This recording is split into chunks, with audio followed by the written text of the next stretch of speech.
Welcome in to another edition of Gold and Black Radio. I'm your host, Derek Schultz. We're rounding third base on the summer, which means that football is right around the corner. In fact, our very own Tom Dienhart will be at Big Ten Media Days all week in Vegas to have things covered on the Boilers side of things. But for now, we're going to check in with Dub Jellison on the recruiting front and get his reaction to Purdue being picked last in the conference.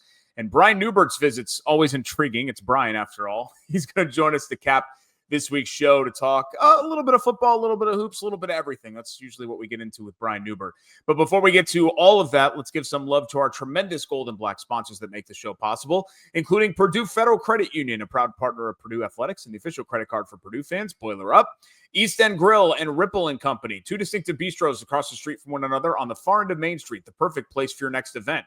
The Whitaker Inn. This Midwestern oasis is perfect for a relaxing staycation or a weekend getaway. Escape from the ordinary at the Whitaker Inn. Sand Valley Resort. Tee off this golf season at Sand Valley using their online booking platform. It's easier than ever to find availability and experience golf as it was meant to be. Conveniently located in the breathtaking dunes of central Wisconsin, Sand Valley offers a collection of award-winning courses designed by world-renowned architects that are suitable for all skill levels. Visit sandvalley.com and book your tee times online today. And finally, the Purdue Institute for Cancer Research. The Purdue Institute for Cancer Research has a history of innovation and one goal for the future: defeat cancer. Purdue brings together world-class Boilermaker scientists from all across the university, conducting cutting-edge research that uncovers new ways to prevent, diagnose, and treat cancer. With your support, cancer research saves lives. Join the fight and donate to the Purdue Institute for Cancer Research today. GoldandBlack.com football writer Dub Jellison now joins us here on Gold and Black Radio. And Dub, Boilers, I don't think any surprise here, a unanimous 18 out of 18 in the preseason media poll. Normally, I know, and there was some consternation. I remember last year that Purdue got picked last, and I was kind of thinking, like UCLA, and I don't remember who all else was at the bottom. I knew UCLA was down there, and I thought, I think you could argue that they're better than that, and normally fans might get upset about it, but just kind of given all the unknowns about the team, new coach, new staff, new roster, can you understand why the default expectation for a team coming off a 1-11 year would once again be last place heading into a new season? Yeah, absolutely. I think you hit the nail on the head right there. All the unknowns with Purdue right now, especially at the quarterback position. You still don't know who they're going to trot out there against Ball State here in a matter of, 3 weeks. And coming off a 1-11 season, a lot of – and this isn't a knock, but, a lot of the writers, they're not, covering Purdue on the day-to-day like Tom and myself, and you're following along with the day-to-day as well. So, you kind of look at it from a bird's eye view and you think, this team's coming off a 1-11 season, even with a new coach and new staff and basically a revamped roster, you still kind of look at them and say that they have to prove it until otherwise. Yeah, and prove it is what they're going to be looking to do here. And the schedule, I'm trying to be glass half full. I guess the good news is, Dub, they played definitively the top 5 teams in the conference last year in Ohio State, Oregon, Penn State, Indiana, and then you could throw Illinois in there as well. But, I mean, we're talking about, the national champ, the Big Ten champ, a national quarterfinalist or semifinalist, I should say, in Penn State, and then Illinois as well. And obviously they're going to get some of those teams again, including Ohio State. But it does feel like on paper the conference slate is a little bit more forgiving than last year when you're literally playing every single power team. Yeah, absolutely. I think they have 4 games against teams picked 10th or worse in today's poll that was released. It is a little bit lighter, but you still got to contend with Michigan. Could they, rise up again and contend for a college football playoff spot? As a fire truck goes by my house, I don't know if you could hear that. I was going to say, I didn't know if that was a train. That would have been very fitting for this show. Yeah. I don't think it's a train unless they're driving up and down Kessler. But, you still got Notre Dame to contend with, though, right? Ohio State's never going to be an easy out. And Illinois and Indiana, those are 2 teams that are expected to be in the upper echelon of the conference as well. So, Barry Odom and company have their work cut out for them. I do think they have several gettable games, especially, you got to start out the season 2-0. Yeah. against Ball State and Southern Illinois. If they don't do that, it's a whole other can of worms that you'll cross when you get there. But yeah, I mean, it is a little bit lighter than last year. And I do think USC, because they're coming to West Lafayette and they're sort of an enigma and it's early in the season. Like I don't want people to be like, oh, Derek's picking them to beat you. I'm not picking them to beat USC. Okay. I'm just saying, I think that is a little bit more on the table, than it would be if Purdue was going to LA in November or something like that. Just because of where it falls on the schedule and where it falls location wise. We can see the old Pac-12 teams making the trip. Those games can get a little bit weird, but let's shift the focus to recruiting. We have plenty more time to talk about the schedule and the season outlook. Since we last spoke, Purdue got another commitment from the state of Georgia, one of their real big fish targets in Cottrell Webb. How big of a deal is that pledge, Dub, especially, obviously Purdue has had success going into Georgia, but considering who Barry Odom beat out this time for his services, whereas there have been some, I don't want to say diamond in the rough guys, but guys that they're betting big on potential. I mean, this is a guy in Cottrell Webb that had a very impressive offer list. Yeah, absolutely. It's a big deal. It's a very big deal, considering the fact that I think we talked about this last time or when I've been on previously, but coming off a 1-11 season, you got to pitch the vision. You can't really go off past results. I know Barry Odom can to an extent with UNLV, but he's at a fresh place, and you really got to pitch the vision and get these kids to buy into what you're selling. And I think Cottrell Webb did that. You look at beating out Florida State and Indiana. Those are his other schools in his top three. It's a big deal, and they got a heck of a player in him too. He's super explosive. He's a game wrecker, racked up like, I want to say 30 tackles for loss, 13 sacks last year as a junior. And he's only getting better. He hasn't been playing football for all that long. So he's a guy that's going to continue to develop as well. I don't think he's anywhere close to a finished product, but that's a ginormous recruiting win for Purdue. Defensive back, offensive line, are those the two focuses now for the 20? I mean, they're done defensive line wise, right? Yeah. And they've got a heck of a haul coming in. You pair Webb with Jamarcus Weiss, who's another big win over Maryland and West Virginia, most notably, and Louisville. That's where he was committed previously. This is their third flip from Jeff Brom, which I think is pretty sweet for Purdue fans to take from their former coach. But him, Josiah Hope, who was another big guy that they really wanted and were able to flip from Louisville. And then you're adding Kobe Cherry and Aiden Selecki, two interior guys, and then Max Carmichael, who I'm very intrigued by. He's another edge from Illinois. So I think that's far and away their best position group in this class. And I would expect that to be the case when National Signing Day rolls around. Who's still floating out there as far as the O-line and defensive back that they're really kind of not only waiting on, but hoping on as well? Mm-hmm. Most notably, as far as the offensive line goes, is Brody Smith at Tennessee. He's kind of pushed back his decision timeline, kind of uncertain on when he will pull the trigger for any school. But it's thought that he's down to Purdue, Tennessee, and North Carolina State. That one I could see dipping into the fall, allowing him to take some other visits. I don't think he was able to get to North Carolina State. So I think that could be a place that he would hit in season for an official. And he's a Tennessee legacy too. So that looms large. I just don't know that he's a take with them at this point. But he's the main priority along the offensive line as they look to get their fifth member. And then, two names that I put on Knucklehead Central last week that have kind of appeared in recent days and weeks is Kamal King and Dominic Turnbull at a True North Classical down in Florida. Turnbull's a corner and Kamal King's a safety. And so they offered both of those guys within the last week. And there's optimism that they'll be able to get those guys on campus for some officials during the season. So those are the three main guys right now. Last thing, Dub, I saw your piece on some 2027 offers going out, and I thought it was intriguing. And I'm scrolling through the list, and several of the prospects were in California. Is that Odom and his staff taking advantage of their familiarity out there with the UNLV stuff? Or, we know historically Purdue has made inroads depending on the staff. I mean, it kind of started with Joe Tiller, but it continued for Texas. Florida's always been Florida's a focus for every staff and in every school in the country. But California doesn't seem like an area that Purdue has gone into too often, but maybe Barry Odom's West Coast roots kind of playing into that. Yeah, absolutely. Josh Henson's West Coast roots were key in getting Cornberry to come to Purdue, or commit to Purdue, I should say.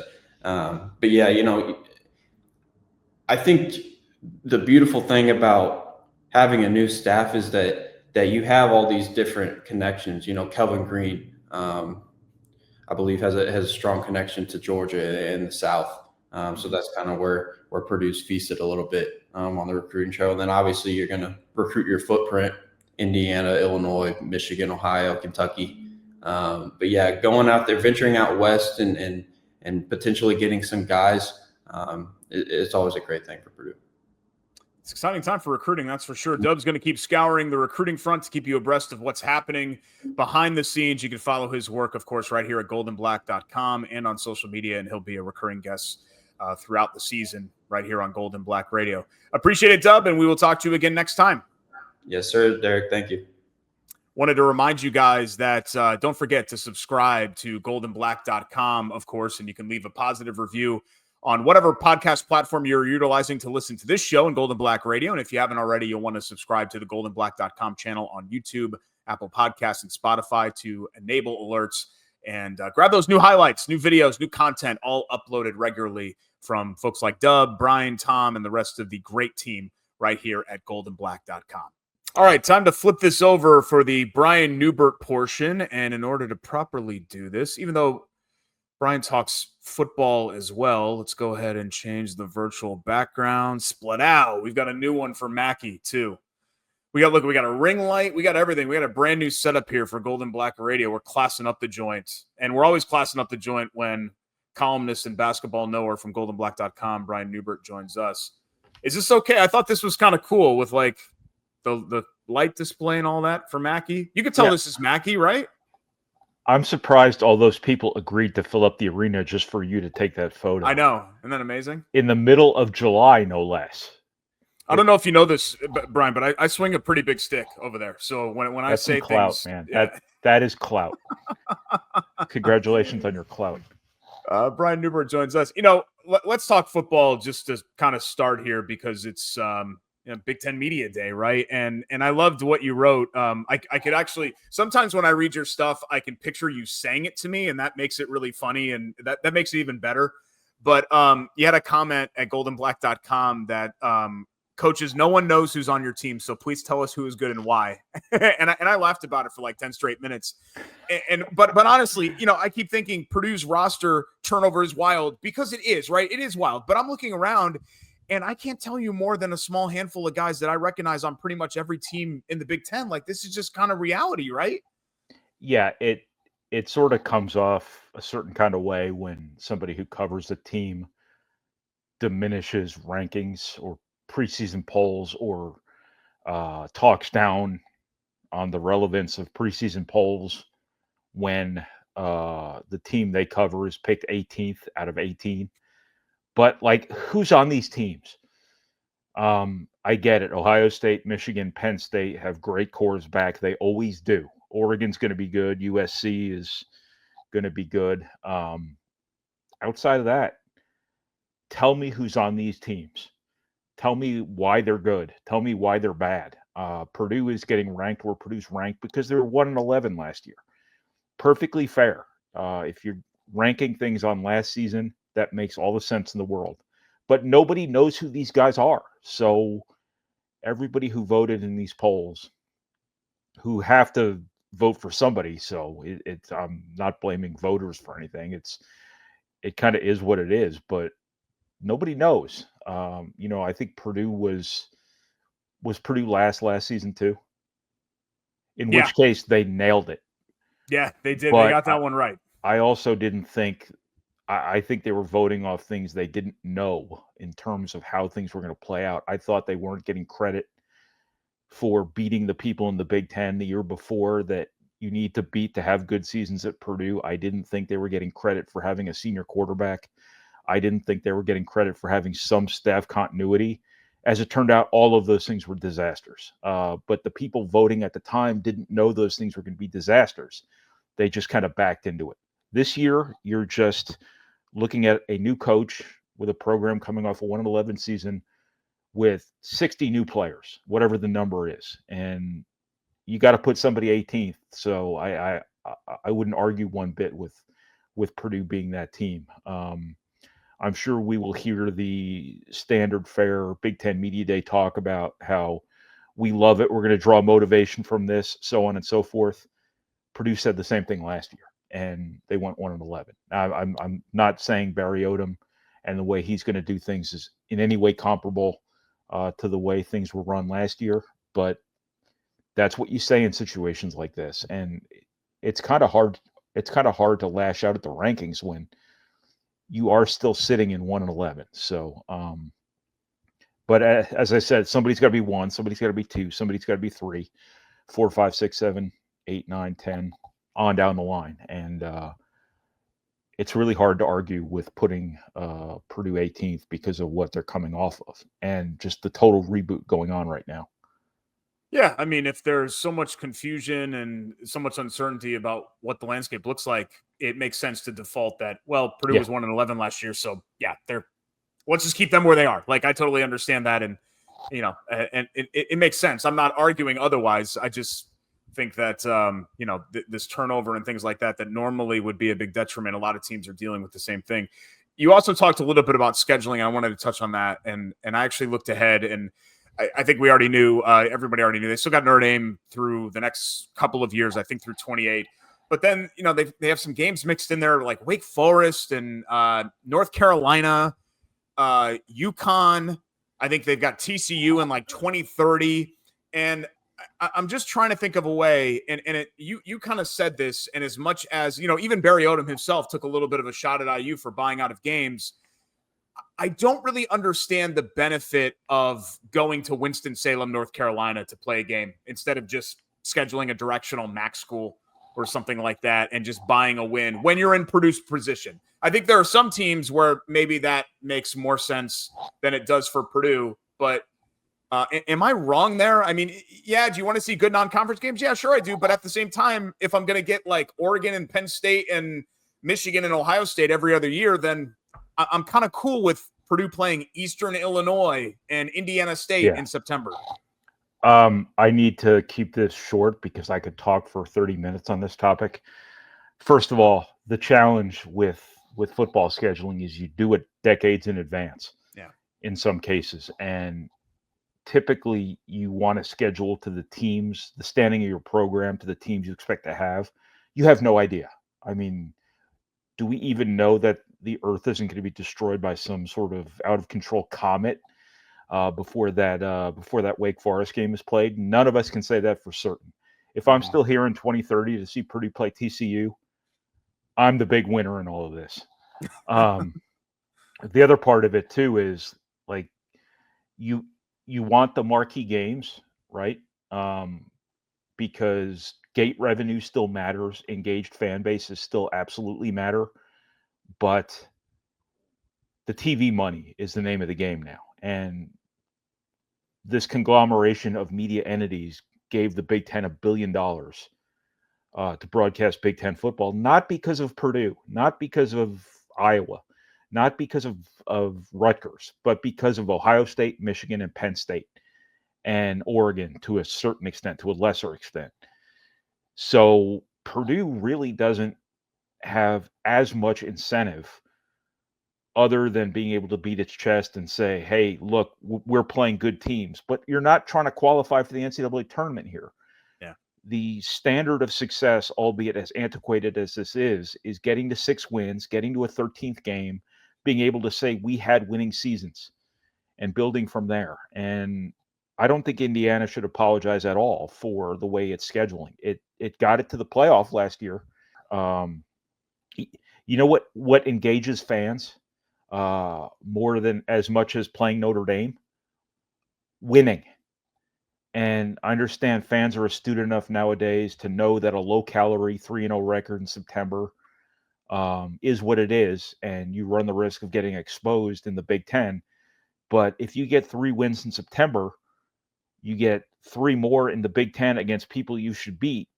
You get lucky in another game, then suddenly you've had one of the better seasons in the modern era for Purdue football. You've won 7 or 8 games. And you can say you're winning. And when you can say you're winning and we're headed in the right direction, they're headed in the right direction. That's what engages fans. Too, another thing about non-conference scheduling. You know when Purdue's season absolutely fell apart last year? 66-7. Yeah. People don't realize that those games in September sometimes can tilt a season one way or the other.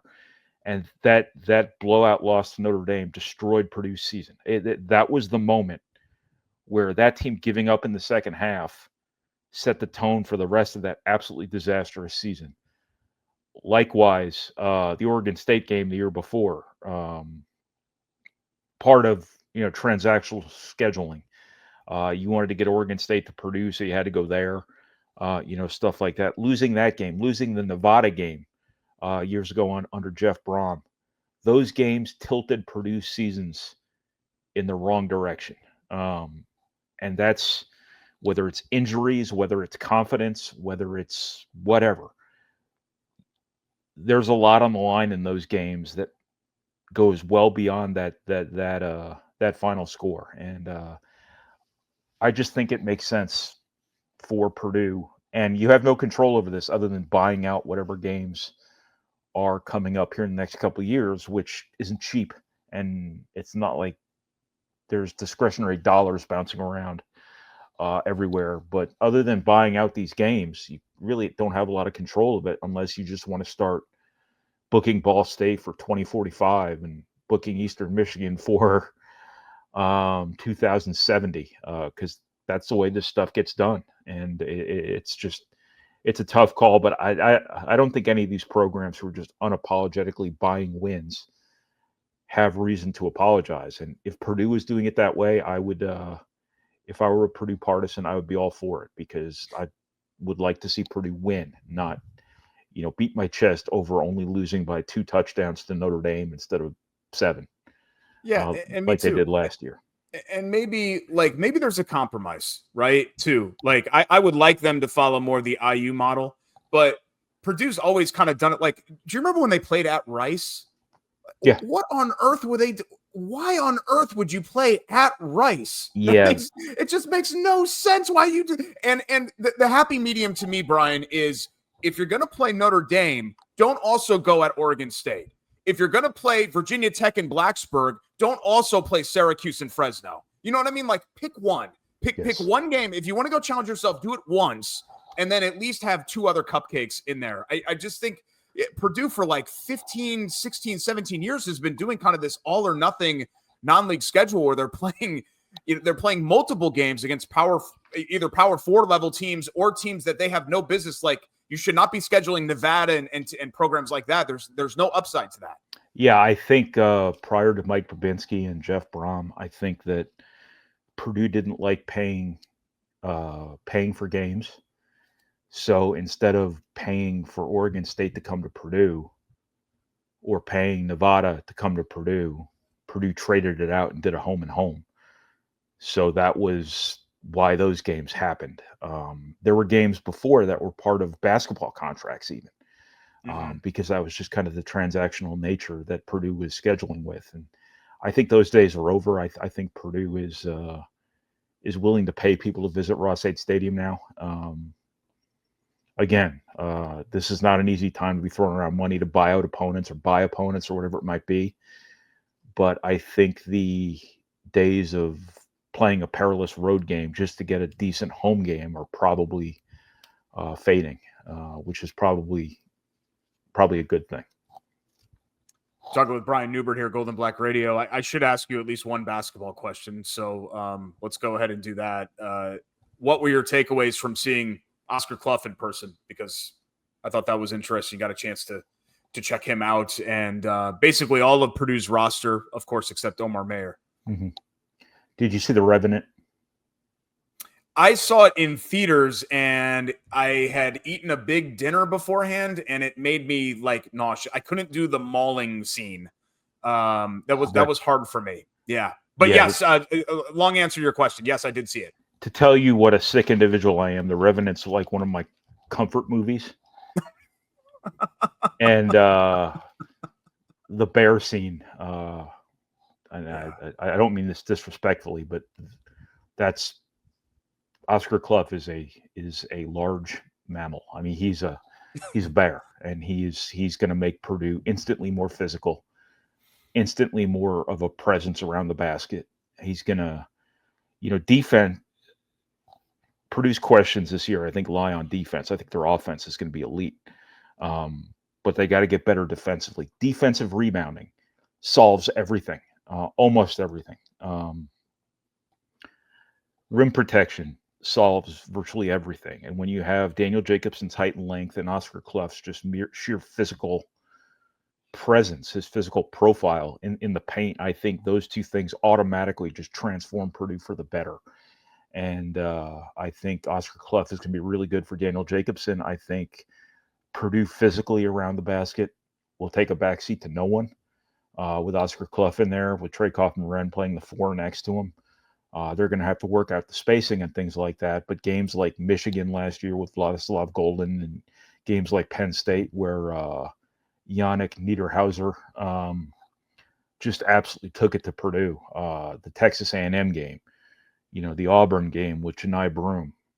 I think things change considerably in Purdue's favor just because you have this massive physical bouncer, for lack of a better term, around the basket. I think he's really big. He's really physical. And from what I understand, he plays really hard. And that's a really good combination to have. And you have two of them, too. So when things aren't working for one, or one gets in foul trouble, you've got these two really good centers again. And it's kind of back to what Purdue's used to in terms of having an interchangeable pair where you kind of view them maybe not as individuals, but as the aggregate at the end of the game. Here's what they produced. Here's how many rebounds they got. Here's how our team rebounding went. Here's how our rim defense went. Offensive rebounding figures to be a strength for Purdue again. And I just think they're in a really good spot. I went out to that practice last week, and I think that I have enough experience doing this to know a great team when I see one. And that was a great team. And Omar Mayer wasn't even there yet. Now, are you allowed to say that, or are people going to get really upset that Brian Neubert said that Purdue looks amazing? Because you know how some fans are. Anytime you're like over complimentary, they're like, "Shh, shut up! Don't! What are you doing? Stop saying that! You're jinxing everything." Well, I'm not the only one saying it, so that does help. I've got corroborative testimony. Now, the other people saying this about Purdue are just looking at rankings, and they're just basing it off what comes back for Purdue. They're not actually watching. They're not actually watching stuff. But I'm pretty confident in saying that Purdue's pretty damn good. If they're ranked in the top 4 or 5 nationally, whatever it's going to be, it adds up. Now you've got some questions. You have to get better defensively. You've got to onboard a couple of high gravity newcomers. You have to figure out Trey Kaufman-Renn playing next to size again, like you were trying to do last year before Daniel Jacobson got hurt and Wilberg showed he wasn't necessarily up to it. But I think they've got every piece in place. They've got a good coaching staff. They're going to have a great offense. They just have to take care of the basketball and show the benefits of experience and continuity. And I would expect them to do both of those things. Yeah, and I'll say this, and it may be easy to say now sitting where we have, but I think I have the receipts on this. The stupidest thing that was said, and a lot of this was said by people that were just very happy to see Zach-Edey gone and out of their lives. The absolute dumbest thing said that I can ever remember in college basketball involving Purdue was that, oh, well, now they lost to UConn. Their window's closed. They don't have Edey anymore, so their championship window's closed. And, here we are 18 months later, and we're talking about this team potentially being a championship team. I mean, this is, Matt Painter lost Caleb Swanigan and Jaden Ivey and You know, they don't skip a beat. You know, they had done it before. They were going to do it again. I'm not going to sit here and say that I knew they were going to have this kind of roster going into a season 2 years later without Zach Edey, but I always thought that the absolute dumbest thing that came from that season was, well, Edey's gone, so that's it. They're never going to be here again. Well, here they are, guys. So sorry. There have been a lot of dumb things said about Purdue basketball in recent years, and I'm just here to kind of tell it like I see it. And I see that, you know, Braden Smith's too short. Zach Edey's too tall. Zach Edey's only good because he's tall. You know, it's just, I don't know what it is about Purdue, but one of the content farmers on Twitter, whoever it might have been, and to their credit, they've probably made a lot of bad revenue for a lot of people on social media, because somebody realized that if you just tweak Purdue people will respond, and Purdue is so oddly proportioned at some positions and so white at some positions that they can be kind of polarizing, and they're a great flashpoint for arguments. Once you get the Illinois people involved, once you get the Tennessee people involved, all of a sudden your clicks are going to the roof, and anybody can make content nowadays, and anybody can say stupid things on the internet, say ignorant things on the internet. And Purdue has been really good to those people because they realize that if we say stupid things about Purdue, we will get engagement, we will get clicks, and our Google or our Twitter ad revenue will be worth the time. So yes, Purdue has done more for making college basketball fans stupider than probably any college basketball program in the country. And that's just kind of been the deal lately. You know, size is polarizing for some reason. Yeah. And, you know, Purdue was always rolling out those 7-footers, and people don't think they can play. People don't think Zach Edey can play in the NBA, even though there was absolutely no reason to think he couldn't, other than antiquated thinking about where big men fit in the NBA game nowadays. So that's just kind of the nature of college basketball public opinion nowadays. And you know, the engagement farmers are mining it for all it's worth. The good news is Brian makes college basketball fans smarter, not dumber. And you can read his work at goldenblack.com and hear him on shows like this one every single week here on Golden Black Radio. Thanks so much, man. And we will talk again soon. Appreciate your time. No problem, Derek. Thank you. That's our friend Brian Neubert, and that is our Golden Black Radio show for today. Thanks once again to our tremendous sponsors, Purdue Federal Credit Union, the official credit card for Purdue fans, East End Grill and Ripple & Company, 2 distinctive bistros across the street from one another on the far end of Main Street in Lafayette. The Whitaker Inn for unparalleled comfort and cuisine. Visit the Whitaker Inn. Sand Valley Resort. Tee off this golf season at Sand Valley. Visit sandvalley.com and book your tee times online today. And the Purdue Institute for Cancer Research, which has a history of innovation and one goal for the future: defeat cancer. Join the fight and donate to the Purdue Institute for Cancer Research today. I'm Derek Schultz. I hope you enjoyed it. We will see you next time right here on Golden Black Radio.